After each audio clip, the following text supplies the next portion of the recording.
حضرت ابو سفیان رضی اللہ تعالی عنہ ساری زندگی اسلام کی مخالفت کی ہے.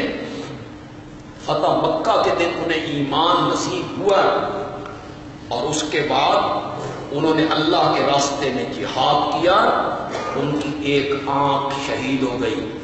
پھر جہاد کے لیے نکلے, ان کی دوسری آنکھ شہید ہو گئی. پھر جہاد کا موقع آیا تو پھر وہ جہاد کے لیے تیار ہو گئے.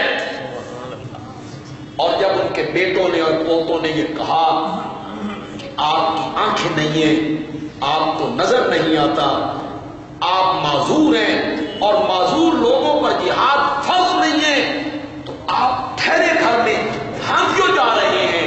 تو ابو سفیان نے فرمایا میں لڑ تو نہیں سکتا, لڑوا تو سکتا, میرے تجربے سے فائدہ حاصل کرو. یہ کمانڈر تھے بہت بڑے. میرے پیارے پیغمبر جو مخلص مومن اور صحابہ ہیں نا, وہ تجھ سے رخصتیں نہیں مانتے. وہ بڑھاپے کی عمر میں ہو, 80 اور 85 سال کی عمر میں ہو, تو پھر بھی وہ جہاد سے رخصت نہیں ہوتی. وہ بھاگ بھاگ کے اس جہاد میں شامل ہو جاتے ہیں. حضرت ابو ایوب انصاری کی عمر کتنی تھی جب وہ غزوہ قسطنطنیہ میں شامل ہوئے؟ 30 سال.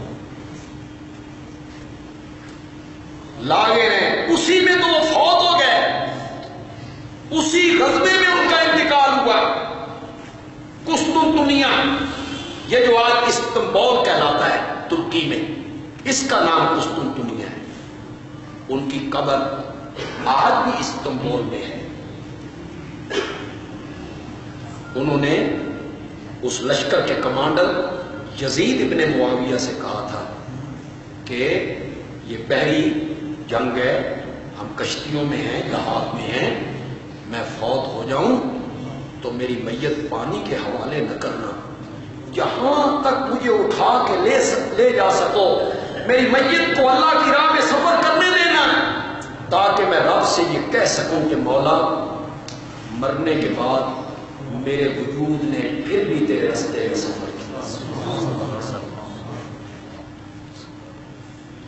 لوگ یزید کو گالیاں نکالتے رہتے ہیں.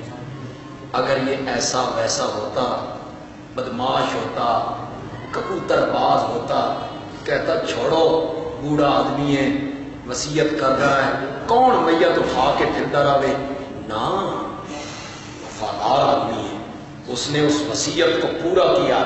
ساحل پہ اترا, میت کو اٹھایا اور قسطنطنیہ کی اس فصیل کے پاس پہنچا جس کے اندر تھے وہ کفار. انہوں نے پناہ لے رکھی تھی اس کے اندر, اور اس فصیل کے دامن میں حضرت ابو ایوب انصاری کو صرف دفن نہیں کیا, ان کا جنازہ بھی پڑھا ہے.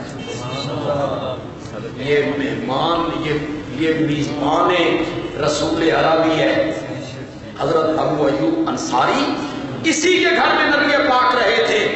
علامہ ابن کثیر نے البدایہ والنہایہ میں یہ روایت لائے ہیں, وصلی علیہ یزید بن معاویہ, کہ ابو ایوب انصاری کا جنازہ یزید ابن معاویہ اور اس فصیل کے نیچے دفن کیا تھا. اور جب یہ دفن کر رہے تھے تو ان کا جو گورنر تھا اس نے فصیل سے آواز لگائی کہ تم چلے جاؤ گے تو ہم یہ قبر اکھاڑ دیں گے اور اس میت کو باہر نکال دیں گے. سنو, اپنے حکمرانوں کو بھی دیکھو اور اسے بھی دیکھو.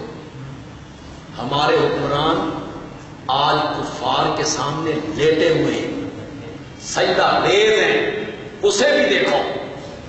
جب اس نے اوپر سے یہ کہا تو یزید کے یہ لفظ تاریخ کی کتابوں نے نقل کیے.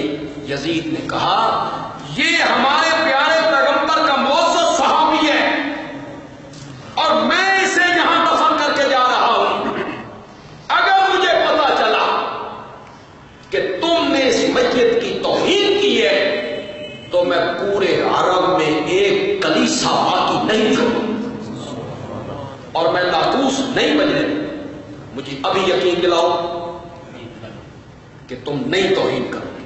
پھر اس نے یقین دلایا, تب یزید واپس۔